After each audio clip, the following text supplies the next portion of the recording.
Dinara je planinski masiv koji dijeli Livanjsko polje od Sinjskog, te čini prirodnu granicu između Hrvatske i Bosne i Hercegovine.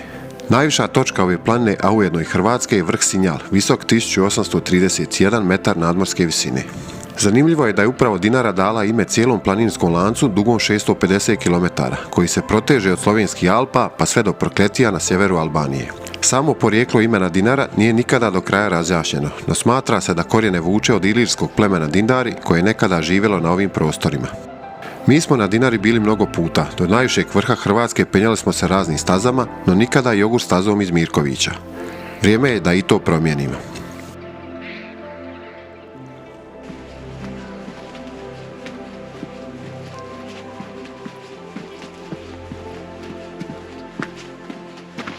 Dobro jutro, dragi prijatelji. Evo nas na stazi koja vodi do najvišeg vrha Dinare, Sinjala, odnosno najvišeg vrha Republike Hrvatske. Krenuli smo iz zaseoka Mirkovići, trenutno smo na nekih 500 metara nadmorske visine. Dan je idealan, čak bih rekao da će danas biti i dosta vruć. Trenutna temperatura 16 stupnjeva. Uvijek je poseban doživljaj doći na ovu planinu.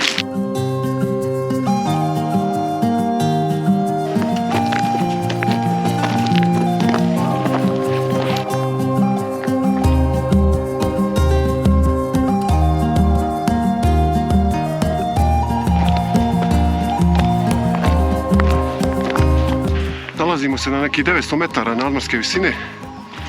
Kao što ste mogli vidjeti, do sad nam se put, naš planinarski, konstantno smjenjivao sa ovim makadanskim putem. Praktički da smo imali dobar terenac, mogli smo izaći skroz ovdje, znači neka 3 km skratiti naš uspon. Evo, ovdje smo i kod putokaza. Vrh Dinara, odnosno Sinjal, 3 sata i 30 minuta.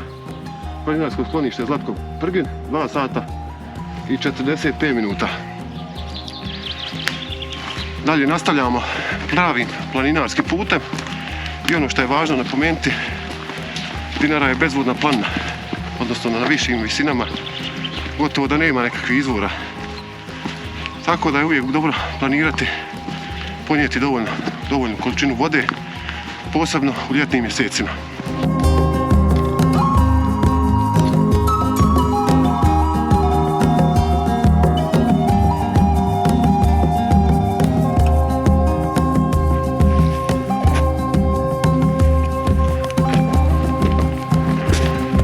Ovdje nailazimo i na neobičan način obilježavanja staze. Mnogi vjerojatno znaju, ova staza se zove jogurt staza. A evo zašto jogurt. Znači ovdje su ljudi ovako označavali ove staze. Mada iskreno ja nisam pobornik takvog načina. Ovo je prava marka, planinarska, standardna. Tako bi trebalo biti. No, tko sam ja da sudim? Ova staza ima svoju draž i upravo je prepoznatljiva po ovim markacijama. A možda je i prvi put markirana upravo na ovaj način. Tako da možemo zahvaliti ljudima koji su ovu stazu trasirali i markirali.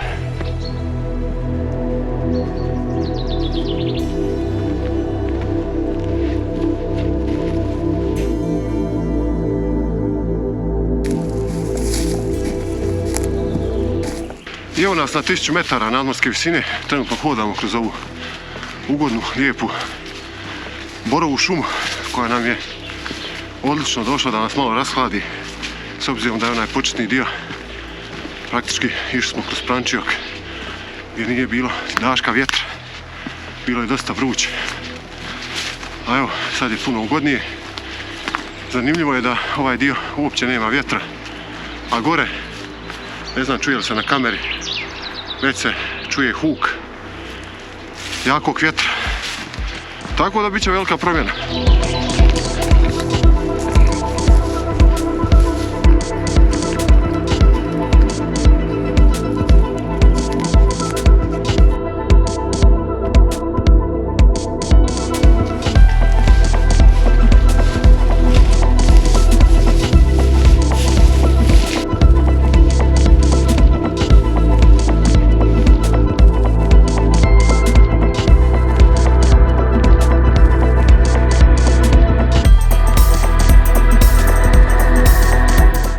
Uskoro stižemo do planinarskog skloništa Zlatko Prgin.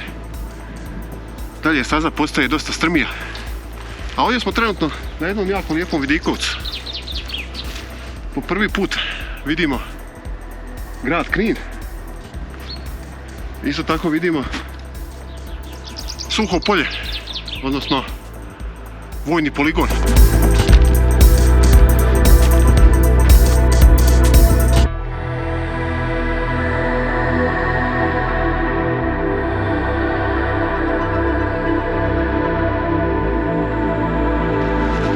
Na 1500 metara smo trenutno.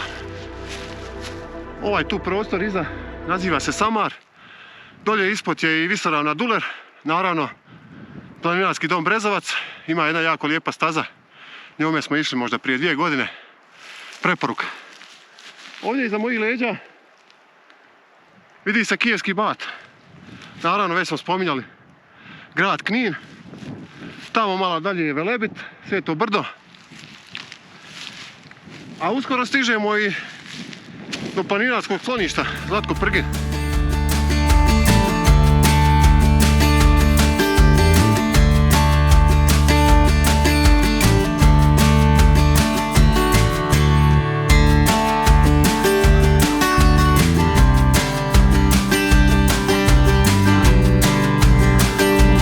Planinarsko sklonište Zlatko Prgin se nalazi neposredno ispod Bukvina vrha na 1543 metra nadmorske visine na spoju planinarskih puteva koji iz smjera Brezovca i Mirkovića vode prema vrhu Sinjalu. Sklonište je dobilo ime po Zlatku Prginu, prvom predsjedniku Hrvatskog planinarskog kluba Sveti Mihovil, koji je nažalost tragično stradao prilikom uspona na Konkagu 1999. godine. Sklonište može primiti 10-ak planinara, odlično je opremljeno i posjeduje sve potrebno za ugodan boravak. I ono što je najvažnije spomenuti, vrata su uvijek otvorena za sve planinare i ljude dobre volje.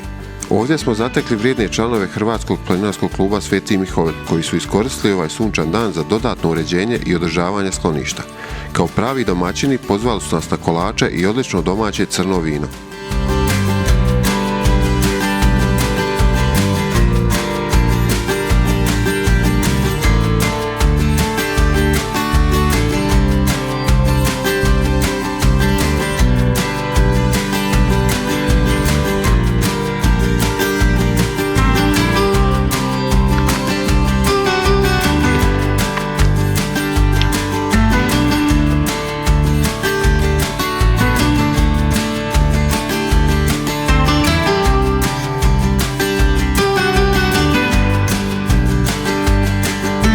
Na 1700 metara nadmorske visine, pred najstrmijom i snijegom prekrivenom dionicom, nailazimo na 3 planinarke iz Zadra. Bez iskustva u zimskim usponima, dvoume se nastaviti dalje ili ipak odustati. Uz riječi podrške i našu malu pomoć, s puno odlučnosti i hrabrosti, Zadranke ipak savladavaju ovu izazovnu snježnu prepreku i nastavljaju dalje prema vrhu.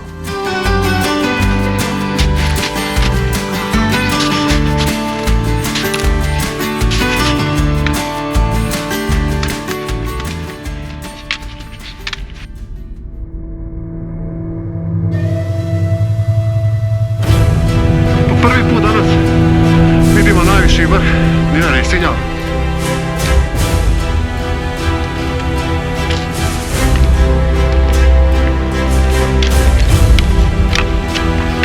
Nakon 4 sata uspona stižemo na Sinjal, najviši vrh Republike Hrvatske. Biti na krovu Dinare, a ujedno i cijele Hrvatske, poseban je osjećaj. To se jasno vidjelo na licima brojnih planinara koji su tog dana pohodili ovu veličanstvenu planinu. Vidjelo se to i na licima planinarki iz Zadra, koji su umalo odustale od uspona. Iako smo na Dinari bili više puta, penjali je iz raznih pravaca, Dinara je jedna od onih planina koja vas iznova i iznova oduševljava i zove da opet dođete. Ljudi, pozdrav sa najvišeg vrha Hrvatske, Dinara. Živjeli? Živjeli.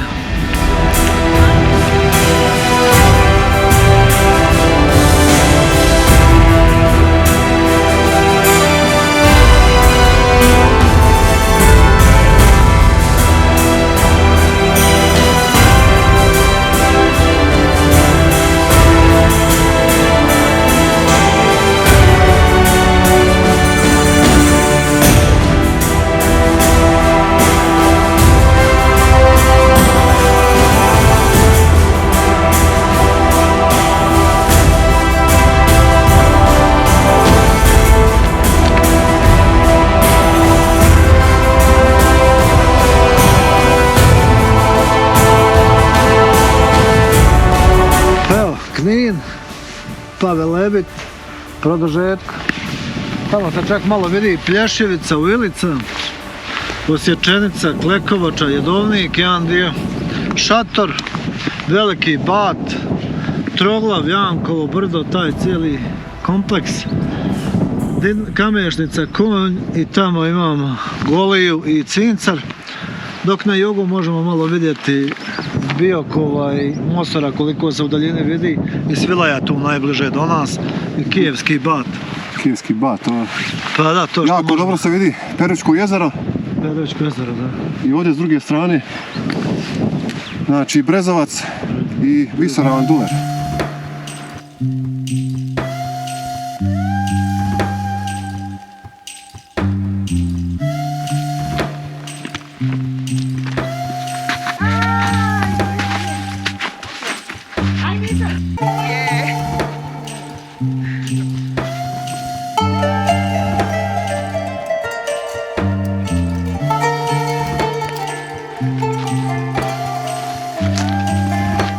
I evo pomalo privodimo naš današnji izlet svome kraju. Nemamo još puno do našeg auta, ovdje smo na neki 750 metara nadmorske visine. Evo iza mojih leđa možete vidjeti impresivnu stijenu, impresivne strmine planine Dinare. Inače je Dinara prepoznatljiva upravo prema ovim stijenama. Šta reći na kraju? Staza nas je iznenadila svojom ljepotom, odlično je markirana, ali izuzetno je teška. Treba biti u solidnoj kondiciji, treba ponijeti solidno vode, ali sve u svemu jako lijep izlet. Vjerojatno ćemo se nekad u budućnosti opet vratiti. Želimo se isto tako zahvaliti planinarskom društvu Sveti Mihovil koji markira i održava ove staze, ekipi koja je izgradila gore planinarsko sklonište Zlatko Prgin, u kojem su nas stvarno lijepo dočekali, osjećali smo se kao kod kuće. I to je to. Do nekog drugog planinarskog uspona. Vidimo se. Pozdrav!